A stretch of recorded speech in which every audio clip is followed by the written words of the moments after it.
You know, I've always loved stories. There's just something about them that captures the imagination. You could let yourself become a part of the story, and it just kind of grabs you and holds your attention. I guess part of that came from spending a lot of time out on the front porch with my grandfather, who was a wonderful storyteller and had a lot of good stories to tell. I suspect probably at least some of them true. But I love stories. That's maybe why I like so many of the things that Jesus said, because so much of what he said was story. And we kind of put a religious bent to it, calling them parables. But he was a great storyteller, always able to make a point, sometimes obvious, sometimes just a little bit hidden, but always something that had a way that made you ask, But you know, as much as I love Jesus' stories, I got to say that I think some of them just end a little too early. Now, that's not because I just want to hear him keep talking, although I would. But you see, when he tells a story, usually about people, I'm left with more questions.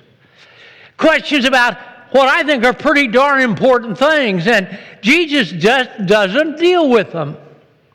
Now, think about two of perhaps the best known by lots of people, even if they don't show up in church very often. At least they know the key parts of the story. In fact, they're so important, we even give them names. Do you remember the story of the Prodigal Son? You probably remember it. Self-centered kid decides he wants to go out and live his high life now, takes his inheritance early, leaves home, screws up, comes back home asking to be not to be reinstated, but just given a bed and a job. But his father makes such a big deal about him coming back that big brother gets ticked off. And you know, I can understand some of the big brother watching as little brother gets the party. But I'm left with some questions. Did big brother ever get over it? Or did he spend the whole rest of his life looking down at his nose at little brother, shaking his head? I wonder, did he finally get fed up and decide, well, if it's good enough for little brother, it's good enough for me, and take a little of his inheritance and go out to live a little wild life too? I wonder, did little brother stay all thankful for everything that he'd gotten, or did he get a little restless eventually and leave home again? And here's the big one. Now, little brother took what was supposed to be his inheritance, everything that he was supposed to be getting. What happened when Dad died and little brother is there? Does he expect now to get half of what Dad's left? Half of which would have been big brother's? Time for the attorneys to straighten that one out. I just wonder. In my mind, those are important questions. And Jesus doesn't deal with any of that stuff. And we're just left with no more than an example of a father's forgiveness that the big brother, and I guess I'm supposed to be happy about. He should have added, in my mind, a lot more to that story to finish it up. Oh, and how about the other one? Perhaps one of his most famous stories also gets its own name, the story of the Good Samaritan. Maybe it's the best known of Jesus' parables. We're reminded of the basics of the story every place we look, all over the place.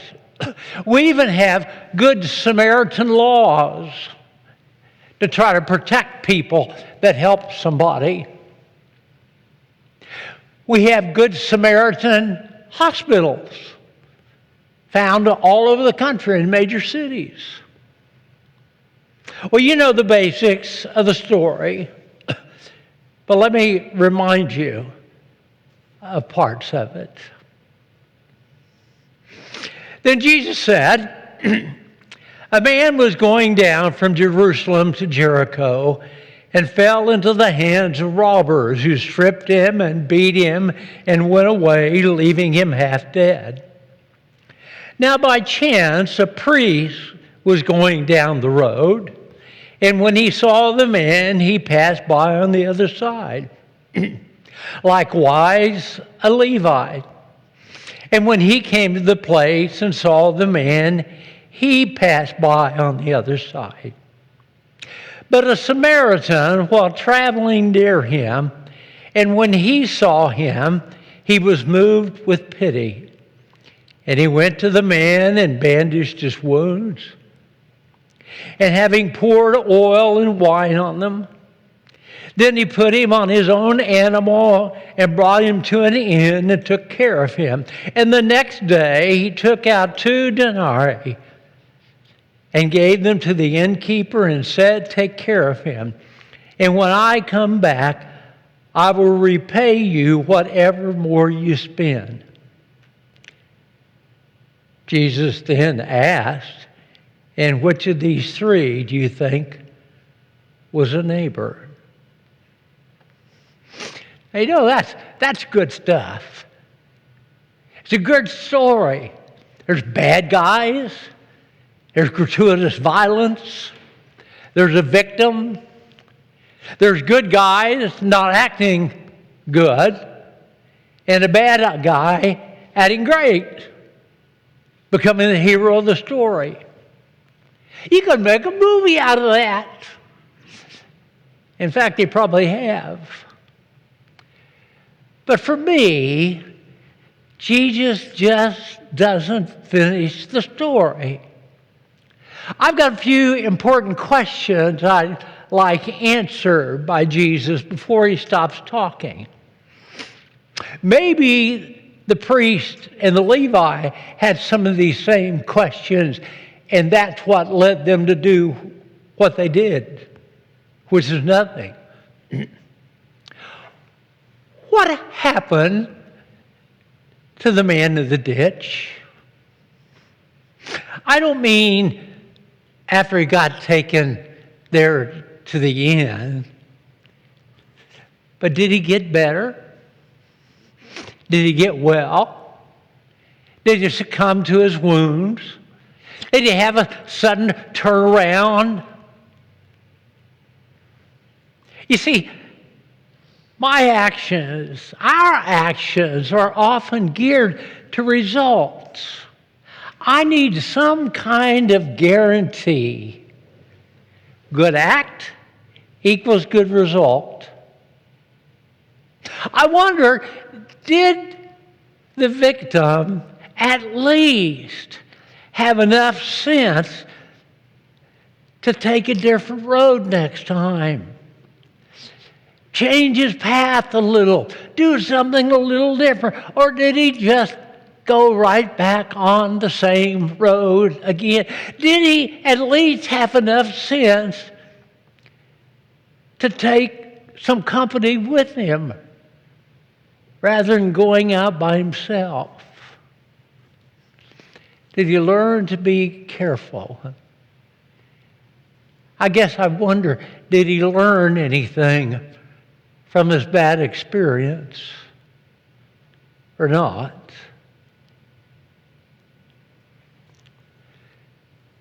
Were there permanent injuries? Did he die from his injuries in spite of medical care, in spite of all the time and energy and money and concern that the Samaritan had put out?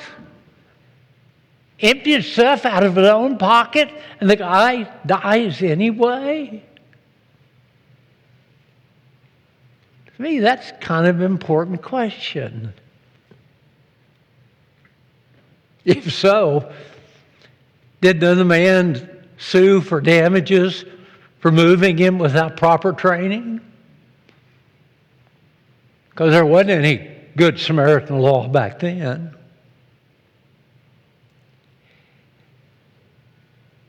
And here's another big one. So it was all the money that the Samaritan spent, the equivalent of 2 complete days of wages, and the effort of the Samaritan just wasted. Really just wasted. All he did was just delay the inevitable. You see, I want and I need investment with a return. Jesus doesn't mention any of that. And here's something else that Jesus doesn't talk about either. He didn't talk about the other people's behavior. While the hurt man was recuperating, did the innkeeper say, well, okay to the Samaritan and take his money? Or did he tell him that his money, being a Samaritan, being somebody with different beliefs, different heritage, different culture, different lifestyle, different understanding, different behavior, did he tell him that his money was no good there? So no, the man couldn't stay. I don't know that. And with all of those differences, did the innkeeper even trust the Samaritan? Oh yeah, I paid for 2 days and said that he would come back. Now, am I going to believe that? This is a Samaritan. Can I trust a Samaritan to come back and pay the rest of the bill? Or did he kick the man out early? Wasted effort by the Samaritan. I wonder, did the Samaritan's act change the belief system of the others in the story? Or was it just one moment in time and they went back to doing and believing what they always did? Did anybody in the story eventually say, maybe Samaritans aren't so bad at people at all? I wonder if the hurt man even tried to find the Good Samaritan. Did he even send him a thank you card? Any appreciation shown at all? Or were the Samaritans simply left with an emptier pocket and no thank you? You know, there's lots of possibilities I wonder about, and Jesus' story gives me no answer to what are the long-term results of the Samaritan, or even the prodigal sons, or the prodigal father's decisions and their action. And in my mind, that makes the story incomplete. Or maybe it isn't. Maybe it isn't because Jesus said what he wanted to say. And his stories include the only things that to Jesus matter. Maybe love isn't ever about the response or even the results. Maybe it's not about me. Maybe it's about the receiver of the love. Just a simple but profound act of caring. The Samaritan putting another person ahead of himself. Sometimes, most times, it's not in that big of a way, but in everyday ways. And then Jesus stops talking. My middle son, Damon, is an elder in his church down in Park Hill.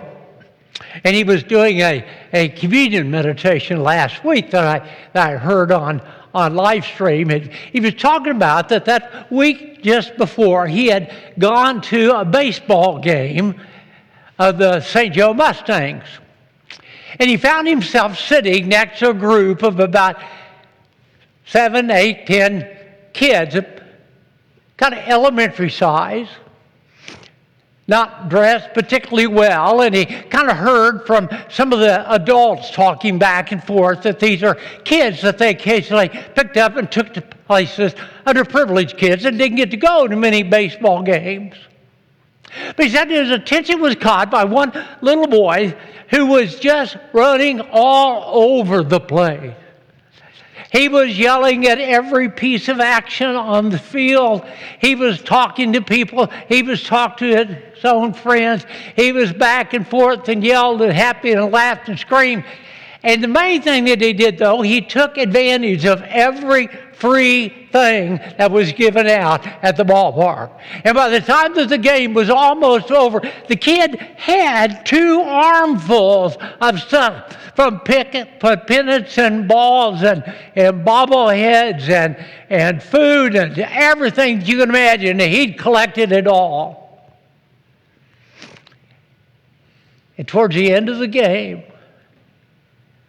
what he did, the kid really didn't have much at all and now had 2 armfuls, went to his friends and gave something to every single one of them so that nobody was left empty-handed. And Damon said when he'd finished that, he went over to Damon and handed him something too. And Damon said, "You know what? I kept it."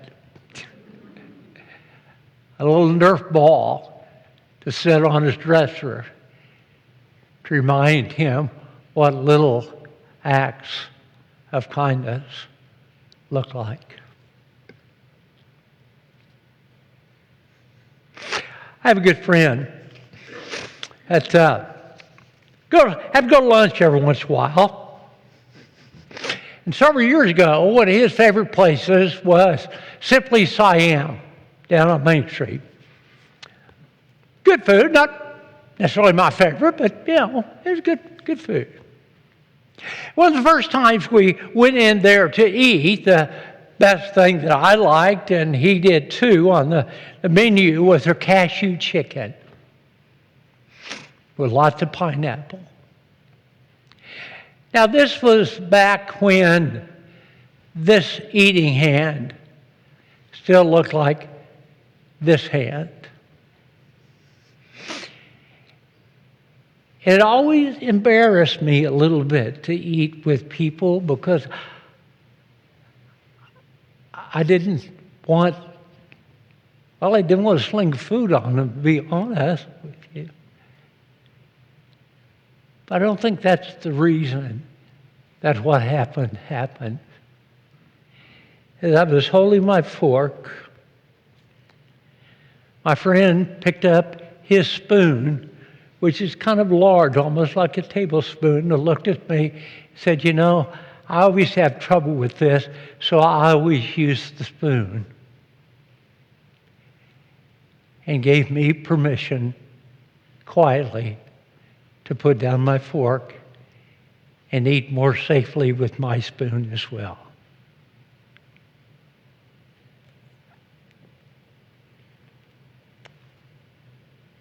No guarantees, no promise of success, no appreciation returned. Just a simple act, I guess a little like a Samaritan. And maybe Jesus' story really is just as simple as that. And I don't know. Maybe I'm wrong.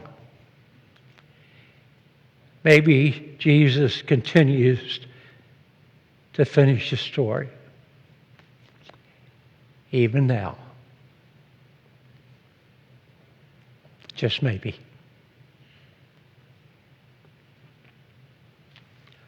Amen.